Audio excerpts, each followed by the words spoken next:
like the Greeks used to believe.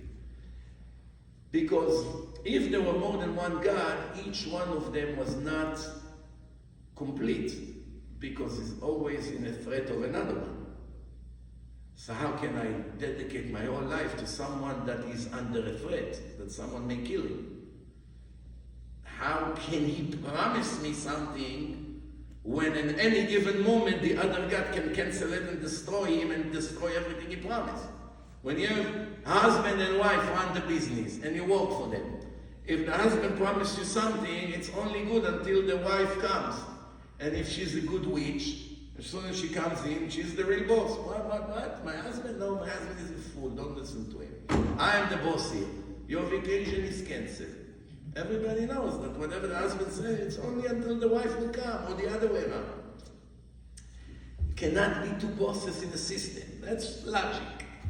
But we don't need logic. We go by what the Torah says, and God is not a liar. He said, I'm the only one, there was no one before me, and there will never be one after me. No one above the heavens, no one below, there's only one. All of a sudden, Naaseh Adam B'Tzalmenu. The Midrash tells us that when Moshe Rabbeinu wrote the Torah, he arrived to this verse, and he had difficulty writing it. He stopped.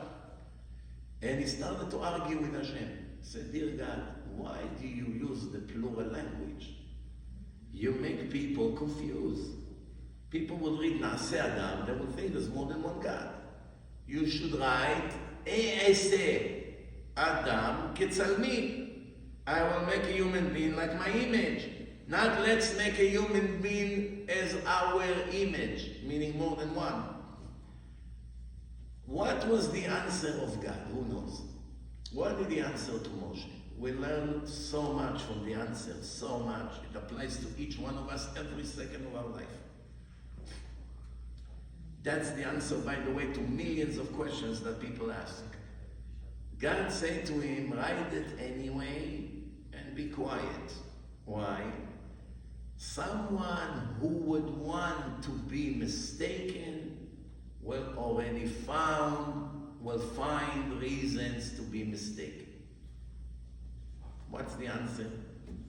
First of all, do you know anyone who wants to be mistaken? Oh, I don't want to make a mistake. I want to do always what's right. Most people want to do what's right. They don't want to make mistakes. What does it mean? If somebody wants to make a mistake, he'll find reasons to make mistakes. The answer is, I always thought, before I saw this midrash, person does not know the details, doesn't have enough knowledge, as results of that he makes mistakes. You don't know Shabbat is a special day. You don't know you're not allowed to sew on Shabbat. You don't know you're not allowed to write on Shabbat. You do not know you're not allowed to create fire on Shabbat. You do not know these things. You make mistakes on Shabbat. Obviously, lack of knowledge. But what Hashem says is exactly the opposite. You first choose if you want to be righteous or wicked, based on your desires, or what's good, what's in it for me, how comfortable it is, how much I like it, how much I'm interested in it, what's my personal opinion and views and opinions and plans. And after I design my agenda, I begin to look for excuses to back me up. That's the human being is all about.